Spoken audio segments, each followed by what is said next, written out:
Welcome to the Fear and Greed Daily Interview. I'm Sean Aylmer. We often talk about the importance of data in retail, particularly as more of our shopping moves online and onto our smartphones. But one app in particular is trying to close the loop between digital and physical retail, using the data gathered online to drive offline sales. And it appears to be working. Mobile wallet Stocard has more than 60 million users across the world and 5 million in Australia and New Zealand, making it the biggest shopping app in the region. Radinck van Vollenhoven is the Australia-New Zealand Managing Director of Stocard. Radinck, welcome to Fear and Greed. Thanks, Sean. Great to be here. Now, I didn't know much about Stocard, and I had a look at it this morning. Wow, it's easy to use. That's the number one thing that jumped at me. So long as you know where your card is, it literally takes a photo of it and it's done. Yeah, that's right. We put a lot of effort into trying to make it as quick and easy to use as possible for people, especially that first aha moment when you download the app. Adding all the cards takes about a minute, and then you're good to go. Yeah. So tell me, what exactly is Stocard and how does it work? So we're a mobile wallet, and what we try and do is we try and make people's lives easier when it comes to shopping. So, from digitizing all the loyalty cards that you own, to buying gift cards, to browsing relevant offers that are tailored to your profile. Lots of different ways that we help shoppers increase the, relevancy of their daily shop. Okay, so you download the app and then you can put loyalty cards from Flybys to Qantas on it. That's how it works. Is there a limit to what you can put on it?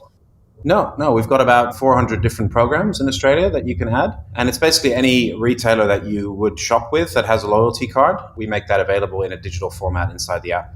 And so for the user, what I've got my phone, and so I'm paying for my goods and shackles. And then when they ask about the loyalty card, you use the app on your phone to gather points. Is that right? Correct, yeah. So you basically get rewarded for shopping at your local retailers. But it makes it really quick and easy for people to collect those points because often, you're at the checkout, you forget the card, you can't be bothered pulling it out of your wallet or you've left it at home. And, you always have your mobile phone with you. So it's very quick and easy to display that card when you're at the point of sale. Okay, so are the retailers, they're encouraging of it, or do they prefer people to use their own apps? Well, I think it depends on the retailer and how they're positioned. We work with a lot of retailers that are very open to using us. And the reason is that it actually encourages people to use the loyalty programs. And the more people use it, the better data they collect. And, the more relevant they can be in their communications. But yeah, some retailers would prefer customers to use their own apps. And there's a place for that as well. It's just that people don't usually want to have 20 or 30 different retail apps on their home screen. No, the other thing that I noticed this morning when I was downloading it, I also get all the old pamphlets you used to get in your letterbox. Yeah. They're now all online, obviously. But in my instance, it was a Flybys card that I was downloading first. And so all the Coles Group pamphlets appeared as well. And if you're like me and you actually looked forward to the Aldi Wednesday pamphlet, that's hours of fun for me. Yeah, that's right. And it's great for the planet as well, because all those, previously all the paper catalogs have to be printed and distributed. And now it's just available on your phone and, one tap of a button. Radinck, you're spoiling my Aldi fun there. Anyway, you mentioned a moment ago data. Is that what it's all about? Well, I think from a consumer point of view, it's about making the shopping experience better. But from a merchant point of view, it's about that data that we collect in the app and making the offers more relevant to the customer. Okay, so how do you make money? How does Stocard make money? So it's a very similar model to Google as an advertising business. Whenever somebody opens up one of those pamphlets that you saw earlier, so when you click to engage, the retailer pays us a fee essentially.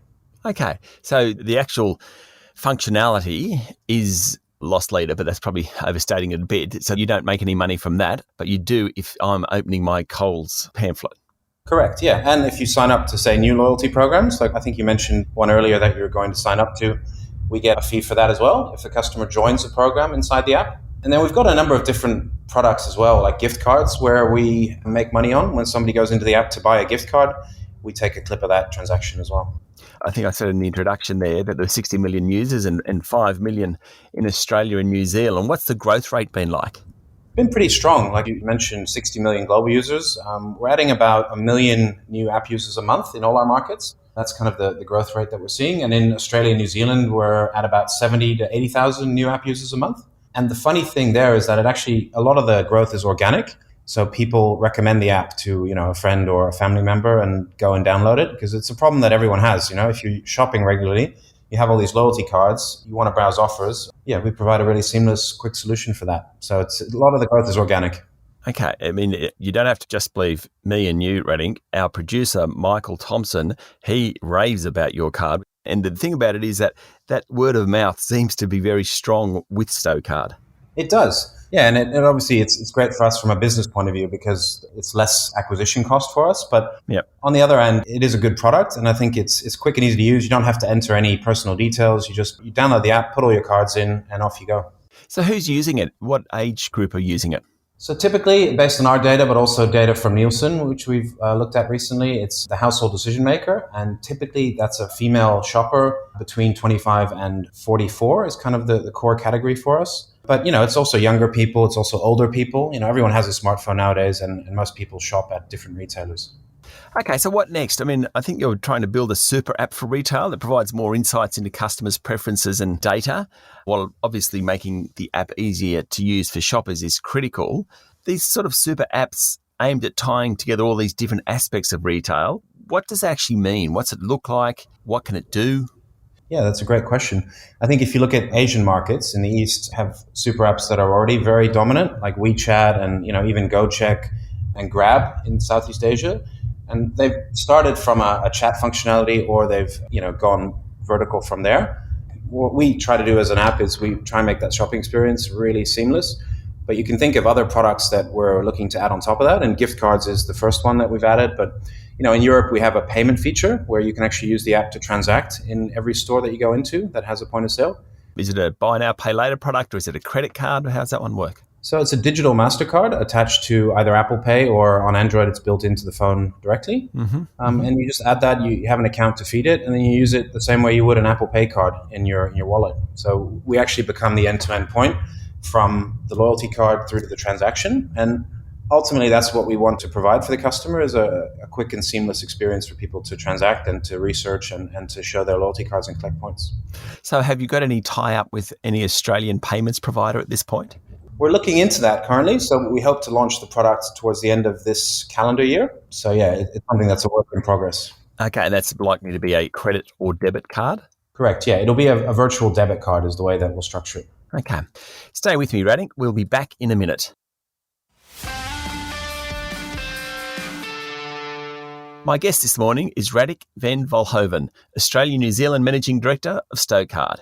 So the big issue that will come up when people talk to me about this is security, because there's so much noise around cyber security, and Stocard must store a hell of a lot of personal data online. How do you manage that? That's a great question as well. I think we're a German business, so we're headquartered over in Frankfurt in Germany, and we are fully GDPR compliant, which means that we don't, share any of the personal data that's stored inside the app externally. And for marketing purposes, the app stores and uses data, but it doesn't go to any external partner, if you will. So it is all at an aggregated and anonymized level that we use the data inside the app. So the stores, using the Flybuys example, Coles isn't getting the data from you? No, so it's essentially just a mirroring of the usage of the card. Like if you were to use a plastic card inside a Coles, that's essentially the only data they get from us, is someone mirroring that usage from a digital format. So whether you're using the Flybuys app, the Stocard app, or the plastic card, the data for Coles or for any of the other brands is very similar. Right. You're going to end up with a lot of data, because if you can actually gather lots of retailers onto Stocard, you're going to have enormous amounts of data. Correct. Yeah, we have provided, I think, a very seamless 360-degree view of the customer. So I think from a merchant's point of view, we're a very interesting platform, because we don't just see what happens inside a Coles or inside a Kmart. Yeah. We also see, if that customer shops at Woolies, or whether they go to Myer, or whether they go to Priceline, or whether they go to any of the other retailers and transact. So I guess from a competitive standpoint, we have a very compelling data set there. And we will never supply that directly to a competitor, but we do it in an aggregated way where we give them, anonymized insights into how people are behaving and how their customers are shopping. So yeah, I think it's a great platform to be able to give insights back to those merchants that we work with. So over the last 10 years or so, a lot of the sharing of data have been tie-ups between, News Corp and Qantas, for example, did a tie-up where they shared data many years ago, whereas those almost like bilateral arrangements, whereas this is like a multilateral arrangement where there's so much data all in one place. Yeah, that's right. But the beauty is we don't have to share it directly with anyone. We hold the data in our systems, and we provide it to partners that we work with at an aggregated level. So it's very rich data, and it provides a full view of the shopping experience that customers have in the market. Well, that's very exciting. So where will you be in 5 years? Running the world, Radinck, running the world. Yeah, who knows? I mean, hopefully we'll be at, above 100 million users. We'll have a full payments feature. We're looking to add potentially other products like insurances when you transact either online or offline. We're looking to add things like cashback to the card that you use, potentially buy now, pay later products. So there's a lot of different ways that we could go from just being a loyalty card storage feature today to being a full end-to-end mobile wallet. And ultimately, that's where we want to get to. And at the same time, provide a great ecosystem to the partners that we work with and a great experience for the shopper ultimately. You said that you're out of Germany original. Stocard originated in Germany, but you're around the world now. Is it very different in different jurisdictions in how you can do this? Because you talked about Asia. Asia has very different rule of law, for example, to Australia, which I think we get caught up in sometimes. Is it difficult to transfer across boundaries? Depends. I mean, we're predominantly active in Western markets. I mean, the difference is that you have different retailers in different jurisdictions. Yeah. So we do have to adapt the programs that we offer into different markets. So we have a card features team that, is involved in customizing those cards for different markets and customizing the features. But on the whole, the app is quite similar because we do focus on the Western developed markets.